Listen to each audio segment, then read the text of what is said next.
Rain always remembers where it first fell. That morning, it came back to the same street where Elena had once stood, with a suitcase that wasn't hers. Heart cracked open, breath trembling in the cold. The cab stopped in front of the small, crumbling house she had called home. The smell of boiled herbs and anger still lived in its walls. Inside, her mother, Mrs. Biche, was already shouting before Elena even crossed the doorway. "You think you can run away and come back when it suits you?" Her voice had the shape of debt, the kind that never forgives. Elena stood still, her fingers tightening on the handle of her worn bag. "I came to see Michael. He's sick." "You came to make me sick." The older woman snapped. Every sentence was a verdict. Violet, the younger sister, perfectly made up as if for battle, leaned on the doorway. "She just wants attention, Mom. She's jealous that people actually want to marry me." Elena looked at her. The same face, same blood, but two different species of daughter. For a second, silence filled the room. That kind of silence that hurts more than screaming. Mrs. Beach walked closer. "You will marry Mr. Truong next month. He'll pay off this house, and you'll finally be good for something." The word good landed like an insult. Elena shook her head. "I won't marry a man I don't know." The slap came faster than breath. It wasn't the pain that made her stagger. It was the confirmation. There was no home left here. Outside, thunder rolled, as if the sky had decided to speak for her. A car door slammed, and footsteps approached. Adrian Cole. He had driven all night. The lines under his eyes deeper than usual, the rain cutting silver through his hair. He didn't speak at first. He simply stood between the two women, his presence colder than the storm. When he finally spoke, his tone was low, but it carved through the air like a blade. "You call yourself a mother, Mrs. Beach froze. No man had ever talked to her that way. "She's my daughter. This is none of your business." Then why does she look like an orphan Elena wanted to hide, to dissolve into the shadows? But something inside her, something long dormant, lifted its head. She whispered, "Please, stop." Adrian turned to her. His expression softened for just a second. "Get your things," he said quietly. "You're not staying here tonight." Mrs. Beach scoffed. "Oh, so now you're taking her fine. Take her and her debts. Take the curse she's been to this family." Adrian didn't answer. He simply placed his coat over Elena's shoulders and led her out, one slow step at a time, like someone guiding a wounded bird back to sky. The rain followed them to the car. Elena sat in the passenger seat, her hands trembling. "Why did you come?" she asked. He kept his eyes on the road because you wouldn't have left if someone didn't force you to. That doesn't answer. I don't like unfinished things, he interrupted. The road unspooled in silence. Wipers swung left to right, a metronome for all the words they didn't say. When the car stopped, it wasn't at his place. It was in front of a wide gated house lit by soft garden lamps. Mrs. Beatrice Lan, Adrian's aunt, was waiting in the doorway, her shawl catching the drizzle. She'll stay here, Adrian said, handing the woman a file folder, her paperwork's inside. Health insurance, employment transfer. It's handled. Elena blinked. I don't need charity. No, he said. You need safety. Mrs. Beatrice touched Elena's hand, warm and steady. Come inside, child. Some doors close so that others can open without fear. Elena stepped in. The house smelled of cinnamon and soap. The walls were lined with framed calligraphy, gentle things that seemed foreign to her life until now. For the first night in months, she slept without fear of being called useless. Morning came in light that didn't hurt the eyes. Mrs.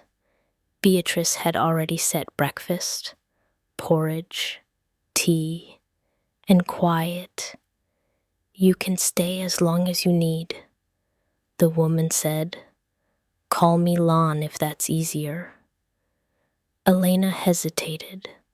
Why are you helping me?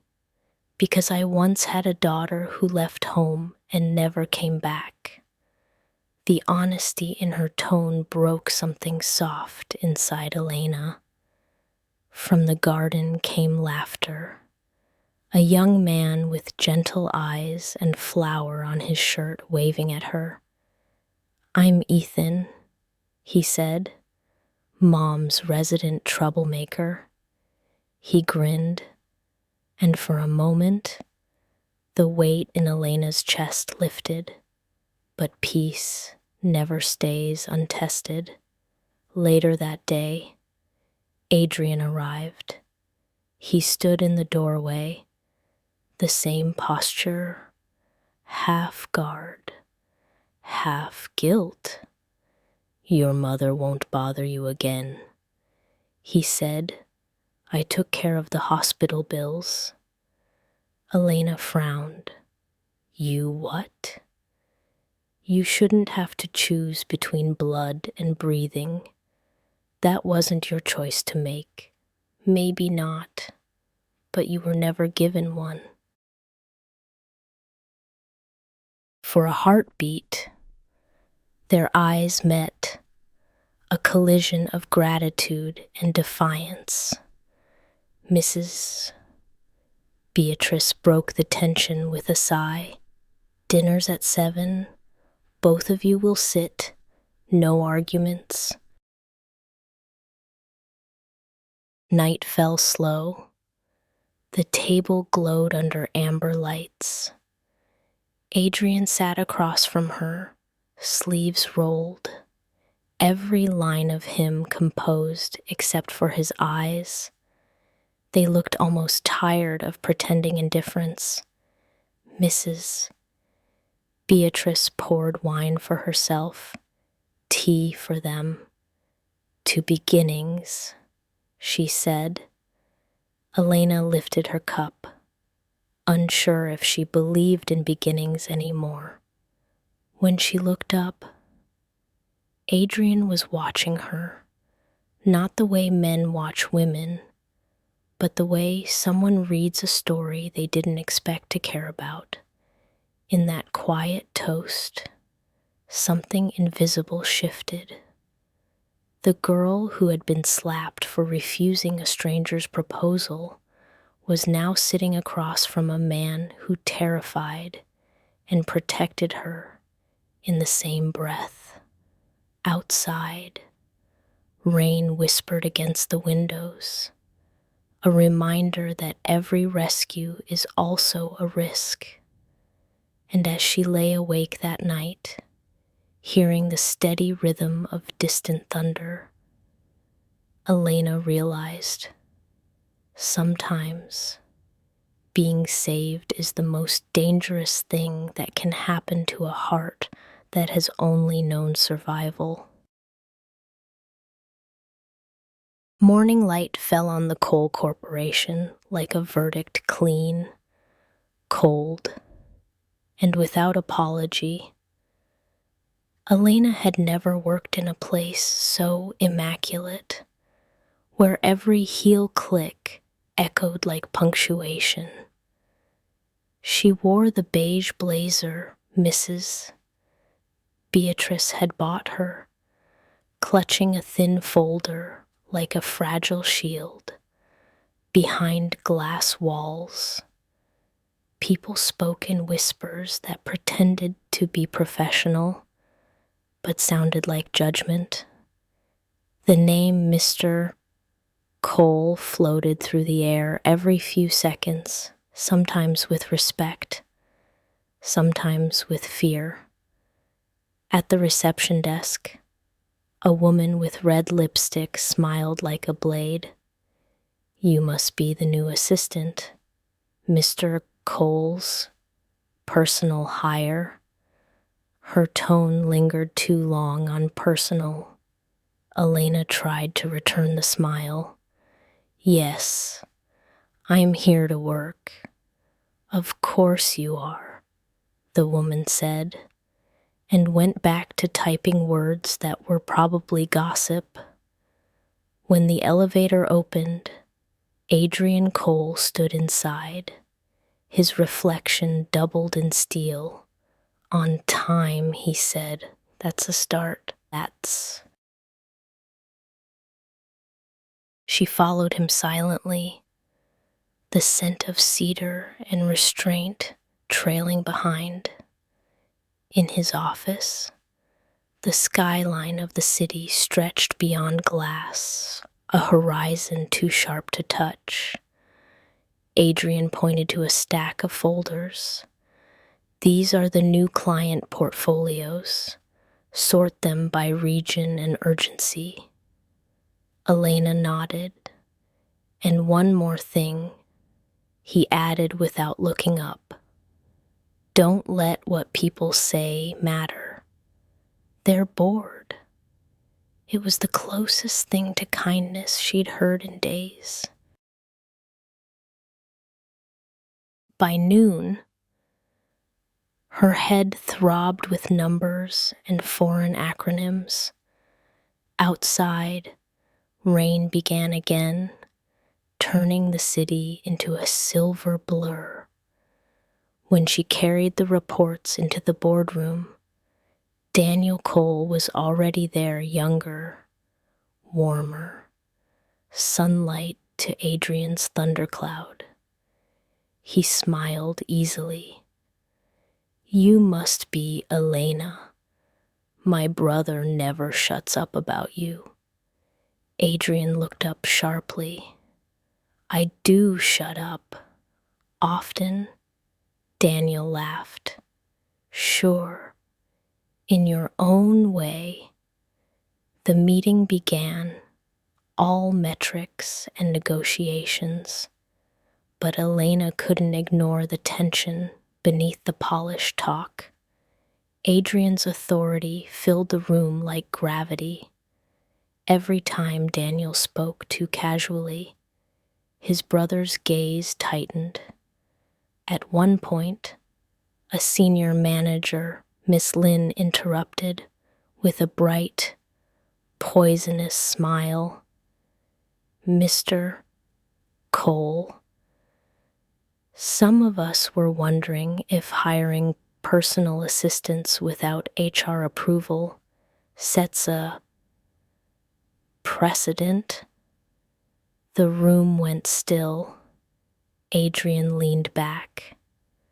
The precedent, he said slowly, is efficiency. If you have time to worry about my calendar, I'll assume your own workload is light. Her face flushed. The topic died. After the meeting, Miss Lynn brushed past Elena and whispered, "Enjoy it while it lasts. He gets bored easily." Elena didn't answer. She didn't need to. Her silence had already become its own armor. That evening, Adrian stayed late reviewing contracts. Elena organized files beside him, the hum of the city outside their shared quiet. At 9:42 p.m., he finally closed the folder. "Go home," he said. "So should you." He gave her a long look, the feint that reveals surprise when a subordinate forgets to be afraid. Do you always argue with your boss only when he looks like he needs reminding he's human? Something like amusement flickered across his face. Point taken. He stood, walked to the window, and said almost to himself, "People think power means control. It doesn't. It just means every mistake costs more." Elena wanted to ask what mistake had cost him so much that he wore detachment like a second skin. But instead, she said softly, "Then maybe it's okay to let someone else help carry it. Sometimes." He turned, eyes unreadable. "You don't even know what it is. Maybe not. But I know what it feels like to be alone inside a full house." For a second, silence, thick, magnetic, dangerous. Then he said, "You should leave before the rain gets worse." She obeyed, but her footsteps were slower than usual. The next morning, the company's grand event filled the ballroom of the Horizon Hotel, the product launch Adrian had spent months orchestrating. It was all glass, champagne, and curated charm. Elena wore a dark green dress Mrs. Beatrice had insisted on, understated, but graceful. As she moved through the crowd, she could feel eyes on her, admiration from some, malice from others. Daniel waved from the bar. "You look incredible." "Elena, my brother might even smile tonight." She laughed softly. "That would be a miracle." "Then maybe you're the miracle," he said before walking off to greet guests. Miss Lynn approached, her smile sugary.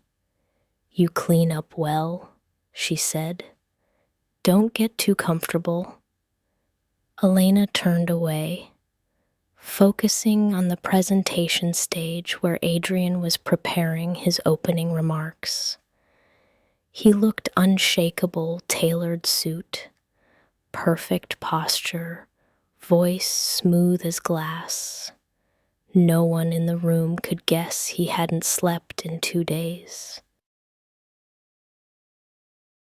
After the speech, the crowd broke into applause and wine glasses clinked like artificial joy. Then the accident. A client approached with a bottle, laughing too loudly. Mr. Cole, one drink for good fortune. Adrian shook his head. I don't drink. The man insisted. Before things turned awkward, Elena stepped forward and said, Let me, for the company. She lifted the glass, polite smile in place, and drank. Within minutes, the world tilted, the lights blurred, the music sounded too close, too sharp. Adrian caught her elbow as the glass slipped from her hand. Elena.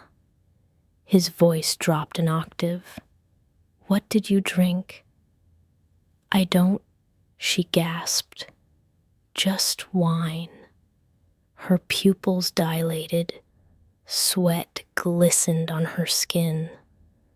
Adrian turned to Daniel. Get my car. They left the party amid whispers. The drive was chaos, wrapped in silence.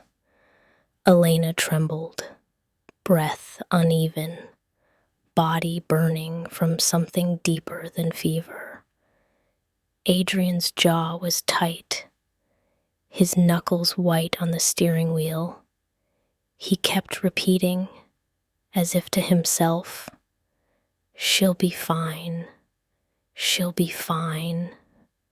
When they reached the private clinic, the doctor said the drug in her system was a stimulant, dangerous, but non-lethal.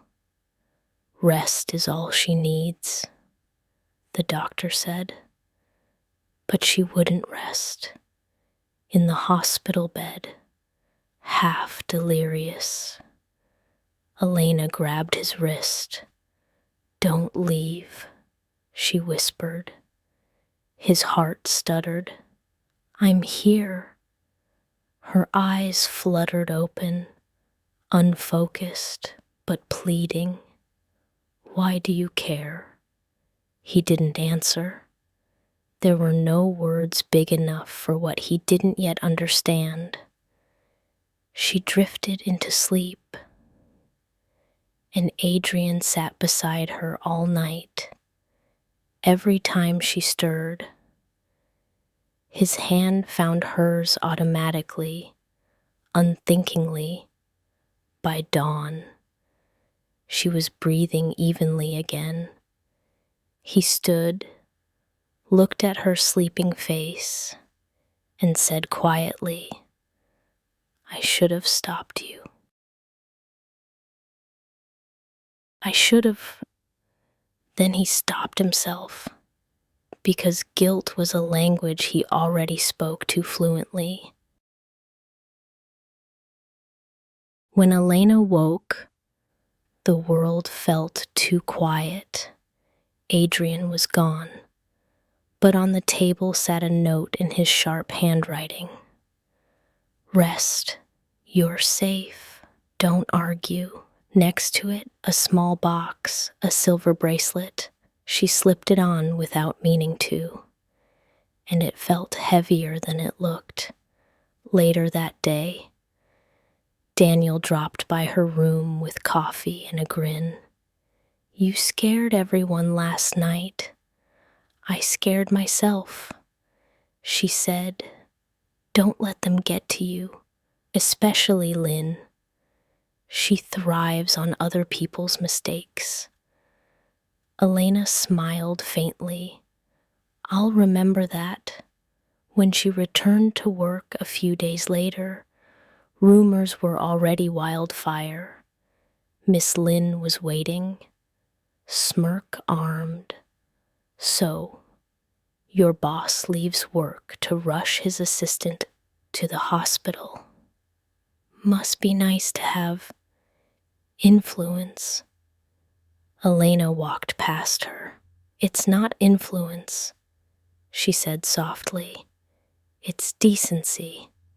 You should try it. But inside, She knew something had changed in how people looked at her, in how Adrian avoided her gaze, in how silence now felt more loaded than words. That night, as she prepared to leave, Adrian called her into his office. He stood by the window, city lights glowing behind him like judgment. "Do you know what people are saying?" he asked. "Yes." "Then you also know I can't have distractions in my office." "Am I a distraction?" she asked quietly. He hesitated. "You could be. Then maybe it's not my problem alone." He turned. The look in his eyes wasn't anger. It was something far more dangerous: restraint. "Go home." "Elena," he said finally, "and don't make me regret trusting you." She left, but the word trust lingered long after the elevator doors closed. Ballrooms are built to lie well. Light bends kindly. Music forgives. Even the floors are polished until they forget the weight they carry. Tonight, the horizon's chandelier threw constellations across a crowd dressed for certainty. The new product stood on pedestals like an altar offering. Investors circled with the focus of fishermen who had already decided what would bite. Elena moved through it all with the careful grace of someone who has learned not to take up space she isn't invited to fill. The dark green dress Beatrice insisted on made her look like a sentence finished at last. She carried a tablet, a short list of notes, and a vow to avoid any corner that sounded like gossip. Adrian spoke first. He was the kind of speaker rooms obeyed measured, spare, turning risk into math. When he thanked the teams, he glanced at Elena for half a second, a motion quick as breath that no one else would have categorized as tenderness. Daniel, looser, followed with charm, the laugh that sails rather than rose. The applause broke over them like artificial rain. At the bar, a client with the confidence of old deals slapped Adrian's shoulder. "One toast," he said, hoisting a bottle that had frightened lesser vintages. "For fortune, I don't drink," Adrian said. "Simple as a fact printed on paper. Taste is not drink," the man countered, already pouring. Around them, a small and hungry audience formed. Elena stepped in before the moment turned into a headline. "Let me," she said lightly, "for the company." The glass kissed her lip. The wine smelled like berries and approval. 3 minutes later, the chandelier's constellations began to slide, the room losing its edge. She steadied the tablet against her ribs and found it had no interest in being a rib. "Elena," his voice arrived before his touch did. "Look at me." "Too loud," she murmured. The ceiling divided and multiplied. A deck of stars shuffled by an expert dealer. Heat rolled under her skin, then a skittering electric panic. Adrian's hand closed around her forearm, not possessive, anchoring to Daniel without looking away from her car. Now, they moved through the murmurs. Someone laughed the laugh people save for other people's trouble. Someone else took out a phone because catastrophe and documentation have been in love for years. Outside, the air had teeth. It bit her into clarity for exactly one breath, long enough to say his name like a question she was prepared to study for the rest of her life. Clinics at midnight work in present tense. No one cares about your future until your vitals agree.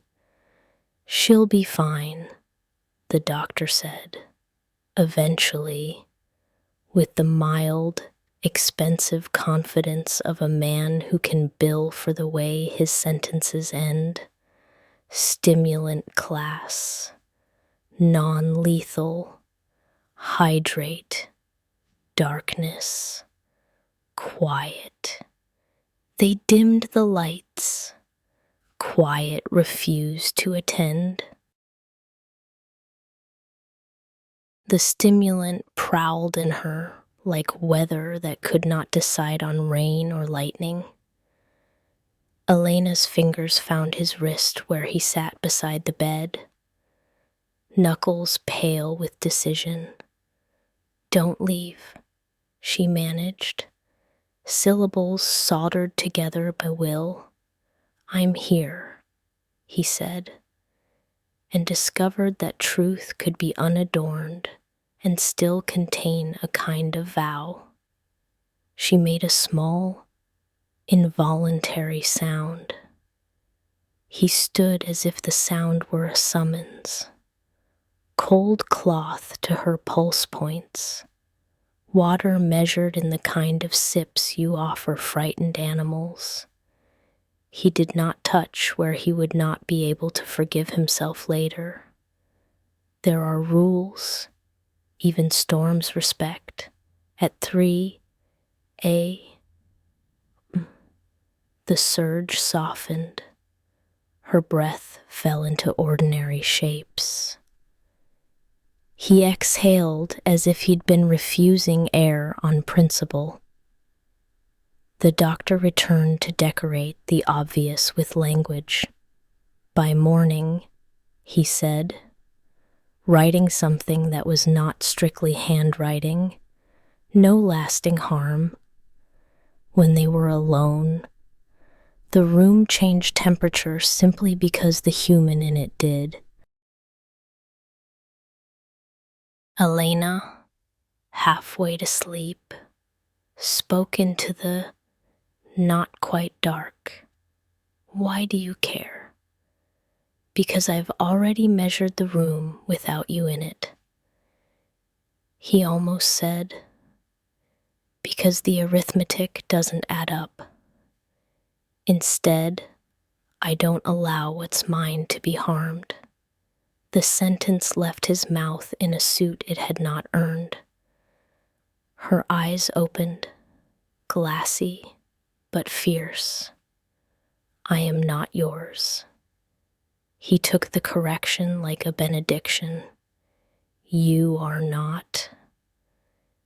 He agreed and sat back down, the distance between their chairs now exactly the size of decency. By morning, the body that had betrayed her returned like a chastened child. He signed discharge papers with a pen that had never learned to hesitate, then handed her a pair of sunglasses as if they were armor. "Home," he said. She thought of Beatrice's kitchen, of cinnamon and soap, of a table where cups arrived without ransom. Yes, but the car didn't take the freeway. It arrowed into the old part of the city, where windows still remember hands rather than machines. He parked in front of a narrow brownstone with a door that had not yet learned to pretend it was an automatic one. "My place," he said, "1 hour. You sleep, then I take you to Beatrice." She should have protested the detour. She found she did not want to. The apartment was a diagram of restraint: steel, glass, wood, nothing that could rot, the kind of books men buy after they've been told what to read. A piano that understood silence better than song. He brought her water, toast, a blanket he pretended was an afterthought. She ate, not because she was hungry, but because compliance is sometimes the only gift you can afford to give a man who keeps offering you safety as if it were free. "I have to make a call," he said.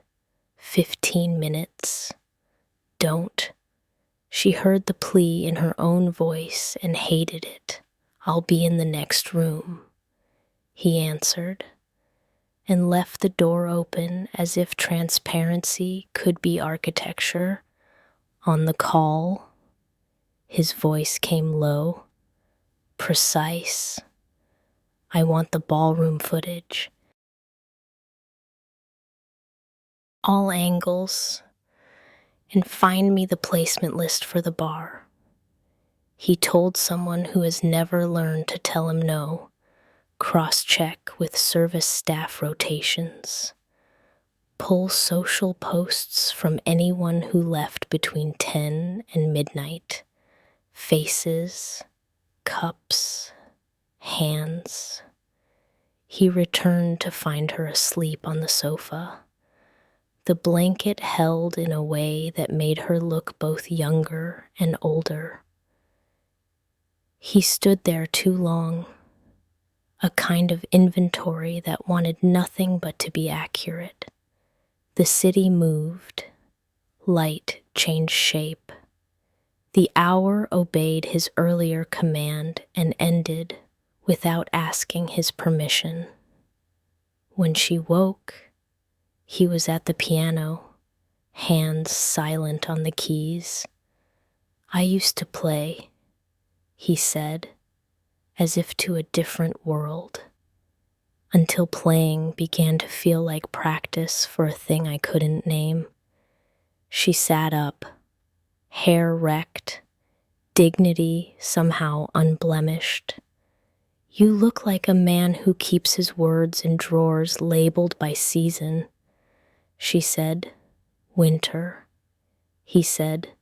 "Mostly. Summer would suit you." He turned. "I don't know what to do when the weather is kind." Their eyes held what their tongues refused to mismanage. He drove her to Beatrice's as promised. At the gate, he did not cut the engine. Someone put something in that glass. He said, "Whether you were the target or I was, it won't happen again. Can you promise that no?" He said, "But I can promise what they'll owe if they try." "Debt is a language my family speaks," she said, hand already on the door.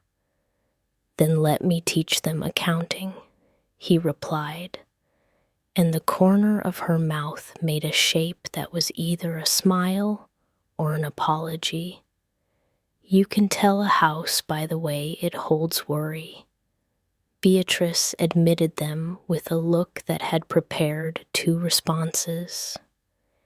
"You frightened me." She scolded Elena and hugged her. "You did the right thing," she told Adrian and nodded once. At lunch, Ethan pretended the world was solvable with soup and stupid jokes. Elena ate, Because normalcy is a medicine that refuses to list side effects. When the dishes were done, Adrian placed a small white pharmacy bag on the counter electrolytes, a topical cream for the bruise she hadn't noticed flowering on her forearm, something for sleep she would probably refuse. For you, he said, from someone who is, emphatically, not your owner. She met him in the air between his words and his gaze. Thank you, she said. 2 words, 1 surrender and 1 treaty. He could have left then and met the rest of his day where it waited, arms crossed. Instead, he returned to the horizon. Security footage is a kind of scripture now. They arranged the screens like stained glass. He watched them like a believer who has decided to audit his God. At 9:18, the bar camera caught the client tilting the bottle too long. At 9:19, a hand, you could tell it by the ring, by the way it owned the air, retrieved a glass from the back of the shelf.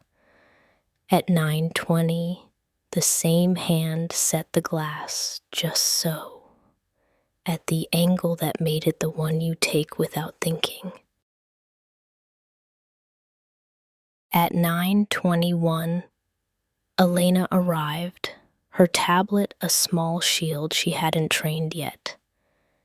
At 9:22, she lifted the glass, because she is the kind of person who moves trouble away from other people's names. He leaned in, the ring, the manicure, a wrist scar, thin as a lie, then the face, reflected briefly in chrome. Recognition is a physical act. It is a body remembering. It has fists. Lynn. He closed his hands around the knowledge until his knuckles went bloodless. Rage tried to rent him. He kept the lease in his own name. He did not storm. He scheduled, Mr.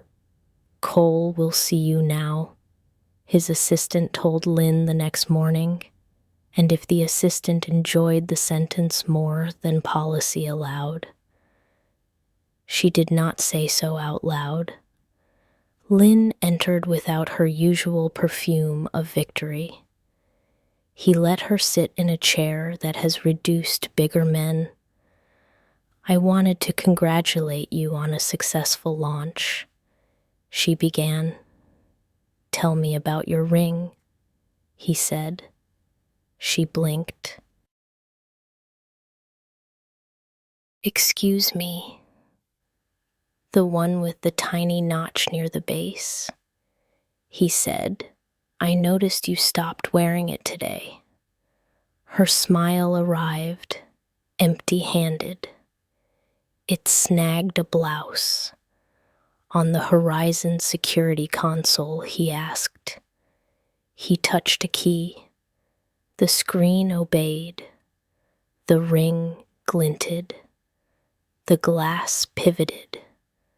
A manicure the color of ambition. Then her face, perfect in reflection. That could be anyone, she said, reaching for distractions she'd used for years. You know how reflections are. I do, he said. They show what we try to curate, and then they show the rest. She lifted her chin. I was placing it for a client who requested that angle, the same client who tried to shove the bottle into my hand. He let the quiet do some work, set aside motive. We have fact. You placed a drink you did not pour within reach of an employee who later required medical attention. She drank it, Lynn said, a little too quickly, of her own accord. She did? Adrian agreed, because truth is stronger when it is not afraid of its own edges. And I will decide how much that matters when we assign consequences. He did not fire her. Not yet.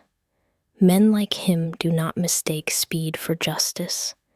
He did something worse, effective immediately. You are suspended with review.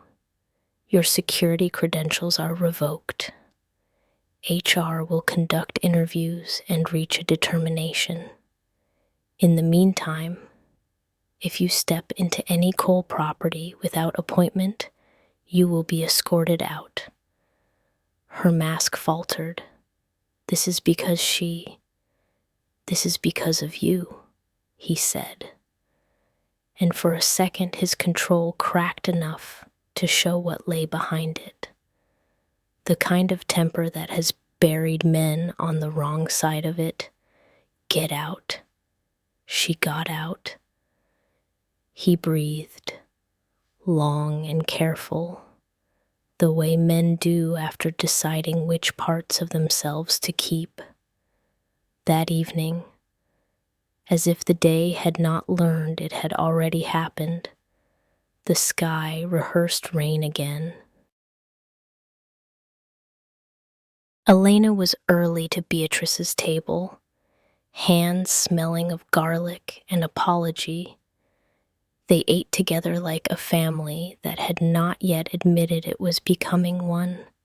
Midway through, Elena excused herself, came back pale. Food doesn't sit right, she said. The bathroom swallowed and returned her twice more. Beatrice's eyes performed mathematics older than science.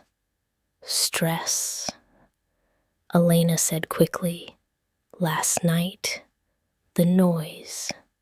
Perhaps, Beatrice answered, which is the most generous way to say perhaps not, on his way out.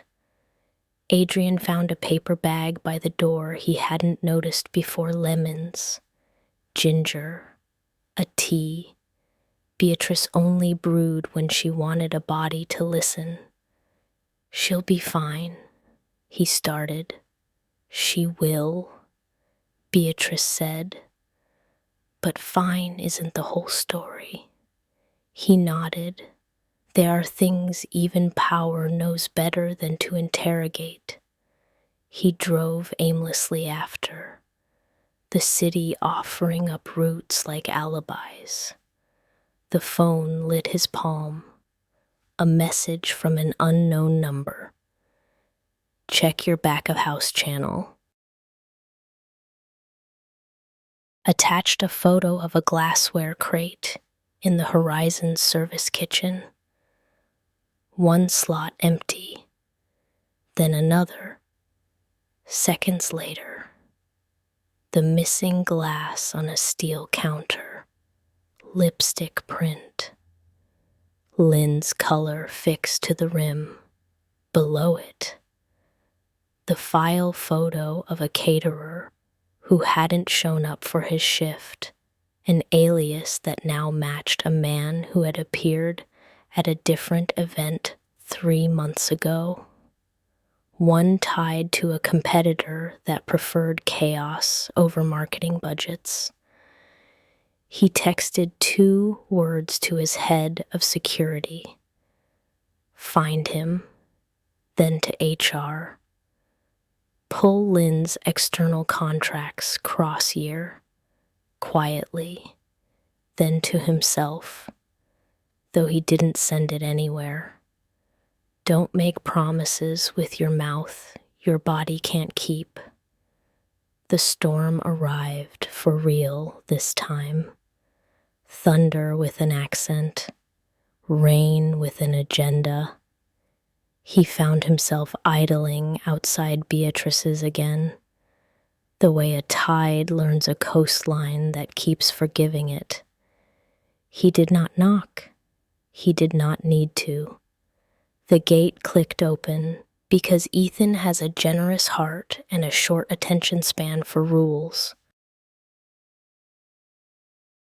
Inside, the house smelled like ginger and the kind of tea that asks muscles to surrender. Beatrice stood with a hand on her hip that could have been a weapon or a welcome. "She's upstairs," she said. "Better now. Worse again. A cycle."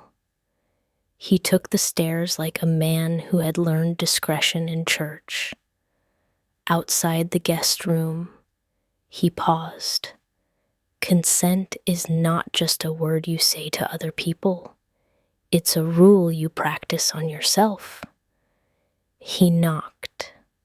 "Come in," Elena said, her voice small but steady. She sat cross-legged on the bed, a bowl beside her, half full of steam. The bracelet he'd left on her table yesterday flashed once when she shifted. "You didn't have to," she began. "I know," he said. "I came anyway." "I'm not." She gestured at herself, at the pale, the fragility, the indignity of bodies that refuse to perform on command. "I am not good company. I didn't come for company." "Why then?" "Because something tried to make you smaller," he said, choosing the truth even though it would mean he owed it. "Presence later, and I wanted you to be in a building where that is not allowed." "You always talk like a policy manual," she said, and smiled despite the exhaustion. "I am what I know," he answered. She watched him. "What do you know right now that I like the way you read me when I'm wrong?" They sat in a quiet where the only sound was water, planning to boil outside. Rain rehearsed its applause on the eaves, at some point the kind of time you can't put on a clock. She leaned back against the headboard, lids heavy. He stood to go. "Stay," she said. Barely.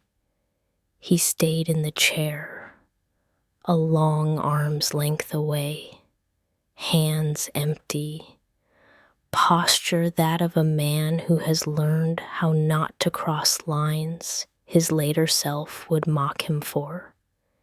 He watched the rain for her the way you watch a child sleep, to make sure the world doesn't forget its manners. Sometime after midnight, she woke clear this time. The harsh buzz stimulant gone. The fog replaced by something like ordinary hunger and steadier breath. She looked at him. He looked like a man who had argued with himself for hours and lost elegantly. "You can lie down," she said, "on top of the covers. I feel ridiculous having you sit like a penitent." He hesitated, then obeyed in the straightest line decency could draw. Half on the bed, shoes off, hands folded like a truce flag on his chest, eyes on the ceiling as if it were a sky that deserved witnesses. They did not touch. They slept. It was the first honest night either of them had had in years. Morning unknotted them gently. Beatrice's knock, a tray, the unambiguous smell of toast and a stern tea. You look less like ghosts, she observed, and set the tray down like an edict. Elena sipped, then pressed a palm to her stomach. Not pain information. Bodies are memo machines when you listen. I should get to the office, Adrian said. He looked collected, the way men do when they have chosen a version of themselves they can carry all day. Of course, Elena said. Their eyes met at the place where thanks and warning shake hands, on the landing. Beatrice stopped him with a mother's two-fingered command. You will find who did this, she said. It wasn't a question. I will, he said, and when you do, you will not ruin yourself avenging her, she added, not a question either. He opened his mouth to promise, thought better of lying to a woman who remembers everything and has forgiven too much already. I will try, he said. That is an honest man's future tense. Beatrice replied, I accept it. At the office, HR performed fairness. Statements were collected. Lynn's lawyer possessed a jawline that had never learned humility. Your client is on paid suspension, pending investigation, HR said, the corporate passive voice doing its magic. In the interim, we ask that she refrain from contact with any employee involved. She has nothing to hide, the lawyer said, which is the sentence people use when they need 3 days. Excellent, Adrian said. Then we'll have all her external engagements for the last 6 months by close of business. Lynn's eyes flickered. It was quick. Enough. Daniel caught him in the hall afterward. You look like a man sharpening a knife you plan to pretend is a spoon, he said. I'm setting the table, Adrian said. You're setting the precedent, Daniel countered. Careful. Even your good examples become rules around here. I can live with that, can Elena, Daniel asked. Voice gentler. Adrian didn't answer, which was an answer. That night, he stood at his window while the city pretended to sleep and called the caterer's number twice. No answer. He sent it to a machine that doesn't care about privacy and got back an address that didn't exist before last Tuesday.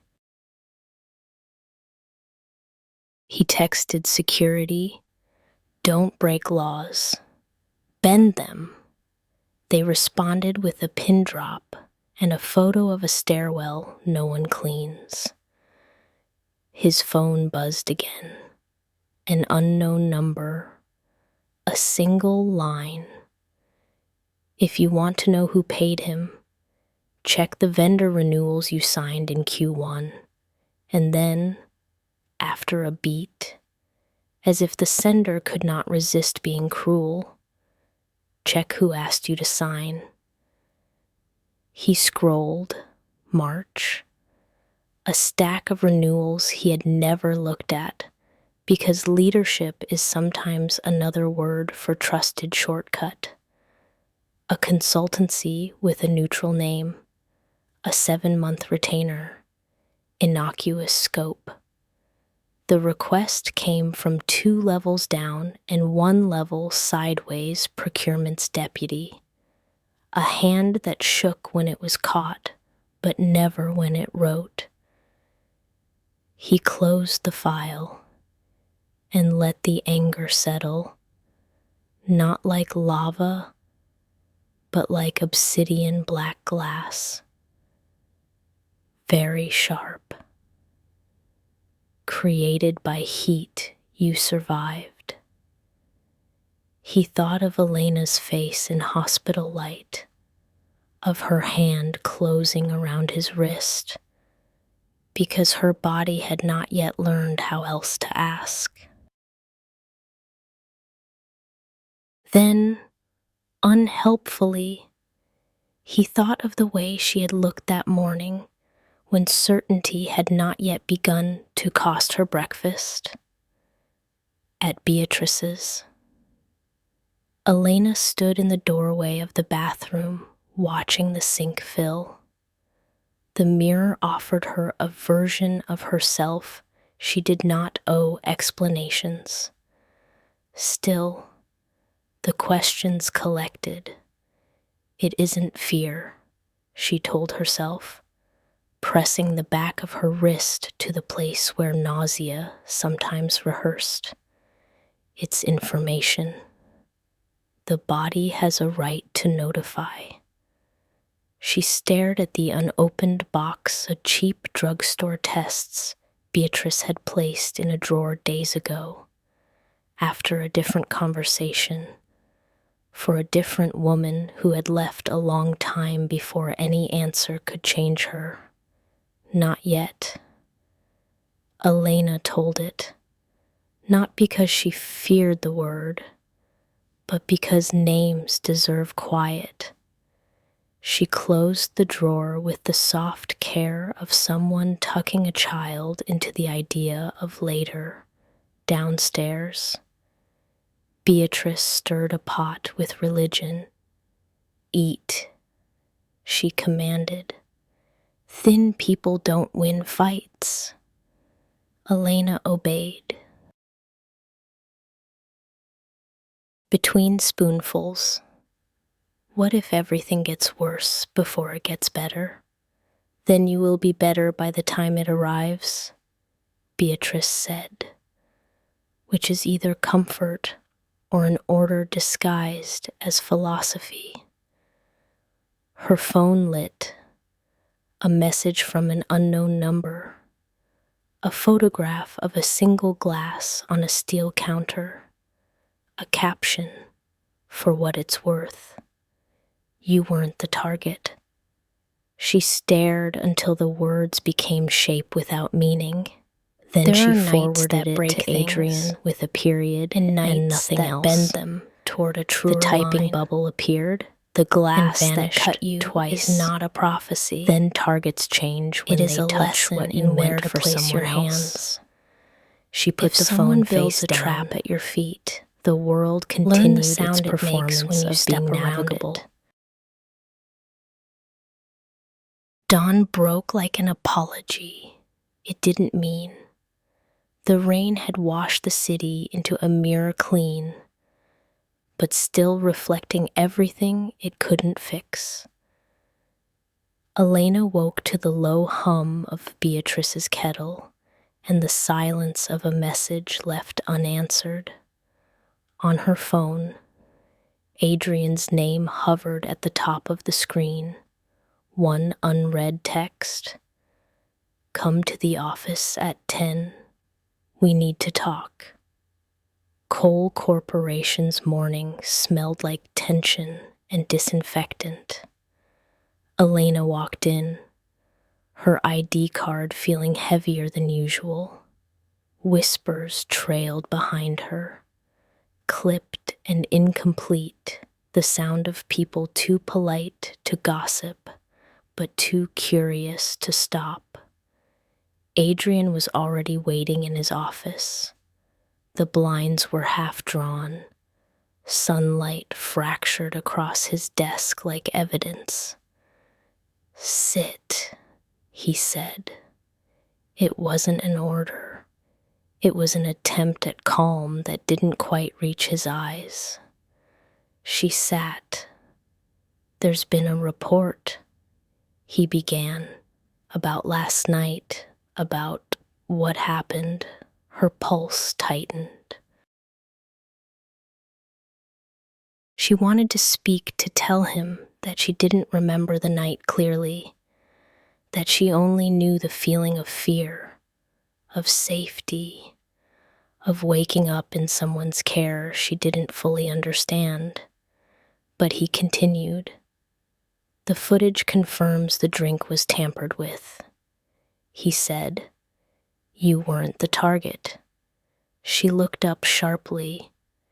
Then who? Me. The word landed like a confession and a verdict at once. He leaned forward, elbows on his knees. You stepped in front of me, without thinking. You took something meant for me. That doesn't change what happened, she whispered. No, he said quietly. It changes who's responsible. The door opened. Lynn stood there, flanked by HR and legal counsel, immaculate, defiant, cornered. I've come to defend myself, she said. Adrian nodded once. Then do it here. They played the video again. The glass, the ring, the reflection, the moment. Lynn didn't blink. It proves nothing, she said. The caterer poured the drink. I was following instructions. Who's Adrian asked. Silence. When people lie for power, they rarely lie all the way. The truth leaks through the cracks, tone, breath, the way the hand moves to the throat as if trying to cage something alive. I was told to make sure you relaxed, she said finally. That's all. By whom? Her eyes flicked toward the legal counsel. I'd like to speak to my attorney privately. Do that, Adrian said, after you clear your desk. Her smile cracked like porcelain. You're ruining a loyal employee over a woman who doesn't even belong here. The word belong hit harder than the accusation. Elena stood. Her voice was calm, but every syllable cut clean. I don't need to belong, she said. I just need to be honest. Lynn left without another word. When the door shut, the silence between Adrian and Elena expanded into something neither of them could fill with policy or procedure. He poured 2 glasses of water, a ritual pretending to be composure. You should take a few days off, he said. I can work. You shouldn't have to. That's not your decision. Their eyes met. For once, there was no hierarchy, no title, no armor, just 2 people exhausted by the shape of their own restraint. You think caring about you is control, he said softly. It's not. Then what is it, habit? He admitted. One I don't know how to unlearn, she exhaled. You don't need to protect me. I've spent my whole life surviving things I didn't choose. Let me choose this, even if it's just work. He almost smiled. You're impossible. I'm employed, she corrected, and walked out before he could reply. That evening, Elena returned home. Beatrice was waiting at the table. her expression a blend of patience and intuition. You saw him? Yes. Did he apologize? He took responsibility. That's not the same thing. Elena paused. No, she said finally. But it's a start. Beatrice poured tea, the kind meant for conversation rather than thirst. Do you feel safe with him? Elena thought of the night at the clinic, the glass, the Kong on the hill, the silence that had felt like a promise not to break what wasn't his. Yes, she said, then quietly. And that scares me. Beatrice nodded. Good. Fear means you're awake this time. Later that night, alone in the bathroom, Elena opened the drawer. The box was still there, the small white stick that could rewrite the future in 2 lines. She read the instructions twice, then again, because reading was easier than deciding. Minutes stretched into something longer. The faint line appeared not bold, but undeniable. 2 lines. She sat down on the cool tile, the world rearranging itself around the sound of her own heartbeat. Not fear, not joy. Something in between, like a door creaking open to a life she hadn't thought she'd live. Her phone buzzed. A message.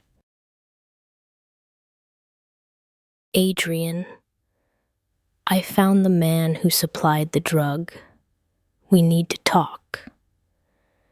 She stared at the screen, then looked back at the small test in her hand. We both need to talk, she whispered. When she arrived at his apartment, Adrian was waiting, sleeves rolled, eyes darker than the night behind him. They paid him, he said, before she even sat down, $10,000 to spike the drink. It was meant for me. Who? Someone from inside.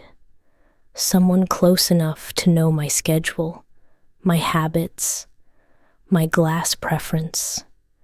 You think Lynn? He shook his head. No, she was the decoy. Someone else set her up to take the fall. The air thickened with unsaid names. Why tell me all this, she asked. Because you deserve to know why that night happened. He hesitated. And because it's not over. She swallowed. The words came out before she could stop them. I'm pregnant. The world didn't stop, it shifted, slowly, like a planet changing orbit. He didn't speak. He just stood, one hand against the window, the other trembling in a way he would never let the world see. How far, he asked quietly. 4 weeks. His voice softened. It's mine. It's ours, she corrected. He turned, and for once the armor cracked, not from weakness, but from something dangerously close to awe. He crossed the room and stopped just short of touching her. I'll take responsibility, he said. She looked up. That's not what I want. What do you want? Elena, I want you to stop talking about responsibility as if it's the same as love.